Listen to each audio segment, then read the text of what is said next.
नमस्कार, मैं हूं अंजलि इस्वाल और एक बार फिर से हाजिर हूं बस इसी दुआ के साथ कि फिट रहे इंडिया। अगर आप सोने के बाद जब उठते हैं और दर्द महसूस करते हैं अपने शरीर में, तो शायद आपकी जो मैट्रेस है यानी कि आपका गद्दा है उसमें कुछ गड़बड़ हो। जरा उसे जांचिए और हमारे डॉक्टर की राय लीजिए कि आपकी मैट्रेस कैसी होनी चाहिए। अगर आपकी कमर की दर्द सुबह उठने पे ज़्यादा होती है, आधे घंटे से ज़्यादा रहती है, तो पहले अपने डॉक्टर से जांच करा लें। कुछ ऐसी बीमारियां होती हैं जिनको हम इन्फ्लेमेटरी पेन्स कहते हैं, जैसे गठिया एक पेन है ना, उसी तरह की कई इन्फ्लेमेटरी पेन्स होती हैं। उनमें खासियत होगी कि रेस्ट के बाद दर्द बढ़ेगा। हाँ, मैट्रेस का भी रोल है। अगर पूरी रात जब 7-8 घंटे आपने सोना है और अगर वो सतह ठीक नहीं है तो दर्द हो सकती है उसमें। पहली चीज़ और सबसे इम्पॉर्टेंट चीज़ जो आपने मैट्रेस में देखनी है कि वो धसी ना हो।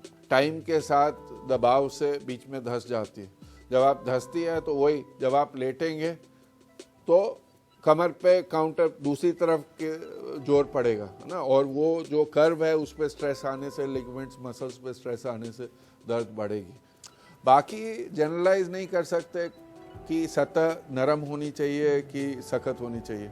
कई लोगों को नरम सूट करेगी, कईयों को फर्म सूट करेगी, कईयों को हार्ड सूट करेगी। आमतौर से फर्म मैट्रेस लोगों को सूट करती हैं, पर जैसे पहले बताया सबसे ज़रूरी कि वो बीच में धसी ना हो, सैग ना करे। और आइए आज हमारी न्यूट्रिशनिस्ट से जानिए कैसे आप अपने मेटाबॉलिज्म को बढ़ा सकते हैं। मेटाबॉलिज्म पे बात करेंगे आज। बहुत बार हम आपस में बैठे होते हैं, हम देखते हैं एक दूसरे को, हमें लगता है कितने लकी हैं बाजू वाले लोग, इतना कुछ खाते हैं फिर भी वज़न नहीं बढ़ता, फिट रहते हैं। ऐसा क्यों होता है, क्या है इसका कारण?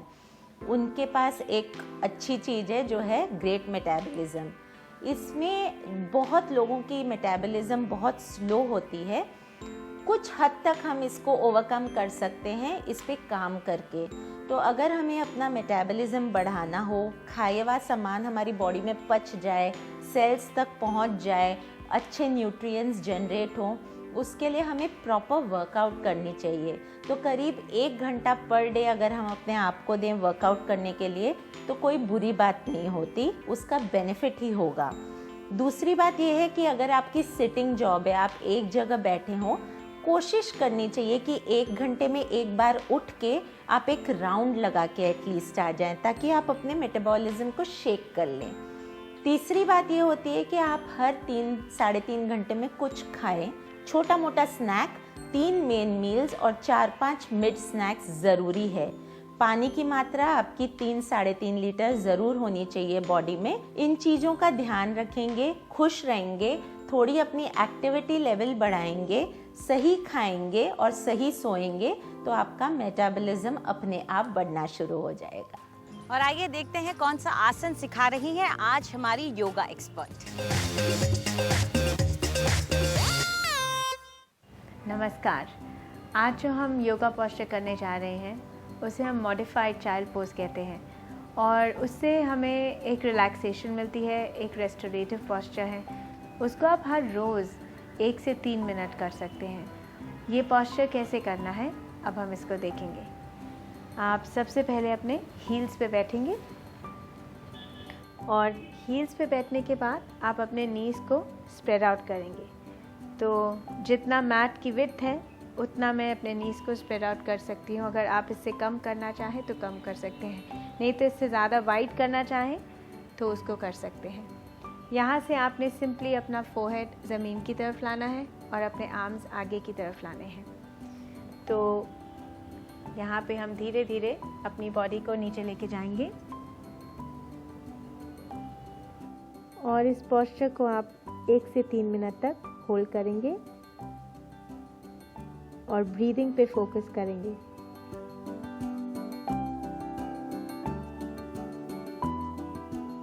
अगर आप ऑल द वे अपना फोरहेड नीचे नहीं टच कर सकते तो एक कुशन की हेल्प से उस पर अपना हेड रख सकते हैं।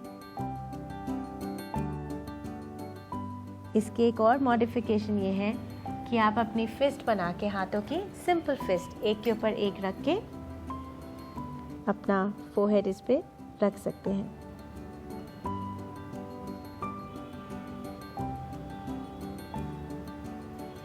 सिंपल पॉस्चर्स जिसे आप डेली प्रैक्टिस कर सकते हैं, हर रोज़ सुबह या हर रोज़ शाम को अपने डिनर से पहले, अगर आप एम्प्टी स्टमक हैं। आज के लिए इतना ही। नमस्कार। और आइए देखते हैं क्या सिखा रही हैं आज हमारी ब्यूटी एक्सपर्ट आपको।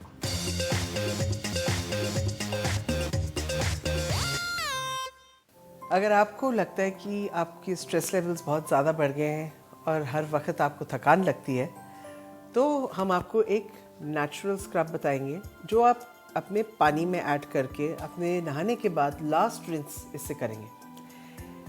इसके लिए आपको चाहिए बहुत इजी इंग्रेडिएंट्स। कॉर्न स्टार्च, अगर कॉर्न स्टार्च नहीं है तो आप अरारूट भी इस्तेमाल कर सकते हैं in equal quantities. C salt तकरीबन 2 चम्मच। इसमें हम डालेंगे ग्लिसरीन जो एक स्किन सॉफ्टनर है।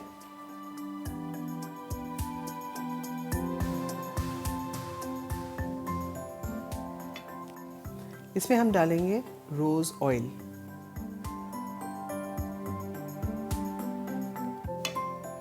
And to make it a little bit more luxurious, मैं इसमें डालूंगी ताज़ी गुलाब की पत्तियाँ। इनको आप देख रहे हैं कि मैंने हाथों से अच्छी तरह मिक्स कर लिया है, ड्राई एंड वेट इंग्रेडिएंट्स दोनों को। अगर आप टब में नहा रहे हैं तो कम से कम 4 या 5 चम्मच अपने टब के पानी में डाल के एज अ बाथ सोक इसको इस्तेमाल कर लें। अगर आप उन लोगों में से हैं जिनके पास समय ही नहीं है तो शावर करने के बाद आधा बाल्टी पानी में आप 2 या 3 चम्मच ये सॉल्ट एंड स्टार्च कॉम्बिनेशन जो है वो आप अपने पानी में डाल के उसको as a last rinse body के ऊपर डालेंगे। उसके बाद आप पानी नहीं डालेंगे अपने ऊपर, और आप देखेंगे कि आपकी जो टॉक्सिन्स हैं they will also be drawn out and body जो है you will feel there is a softness and tightness in them together. और अब वक्त है आज की मेकअप टिप्स का।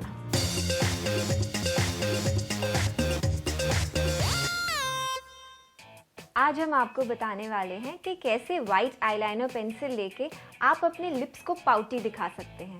तो चलिए देखते हैं। सबसे पहले आप वाइट आईलाइनर पेंसिल ले लेंगे और इसे सिर्फ लिप्स के सेंटर एरिया में ही लगाना है, बॉटम लिप पर और अपर लिप पर।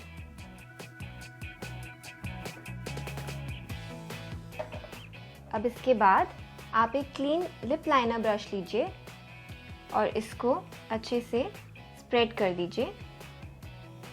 इसका इम्पैक्ट हमें सेंटर ऑफ द लिप में ज़्यादा चाहिए और बाहर की तरफ कम, तो हम इसे उसी तरीके से ब्लेंड करेंगे।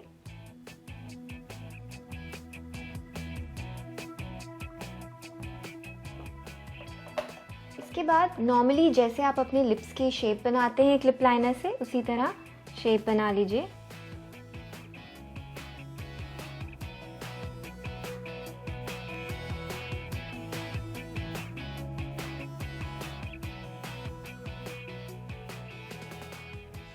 लिप की शेप बनाने के बाद हम इस पर एक ग्लॉस से ब्लेंडिंग करेंगे।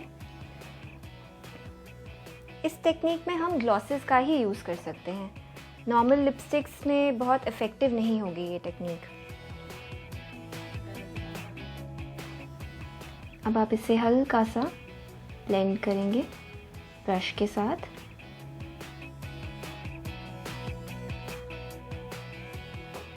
सिमिलरली टॉप लिप के लिए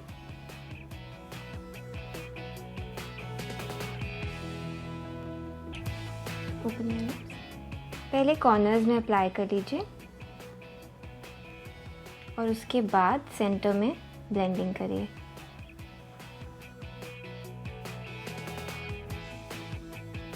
तो देखा आपने किस तरह से एक वाइट पेंसिल को यूज़ करके आप अपने लिप्स को और भी पाउटी दिखा सकते हैं। फिट रहे इंडिया में आज इतना ही। आपको हमारा कार्यक्रम कैसा लगा हमें ज़रूर बताएं। आप अपनी राय हमें ईमेल कर सकते हैं fit@ndtv.com पर। चाहे तो आप हमारे साथ ट्विटर पर भी जुड़ सकते हैं। इस्तेमाल कीजिए #फिट रहे इंडिया। फिलहाल पूरी टीम को इजाज़त दीजिए। नमस्कार।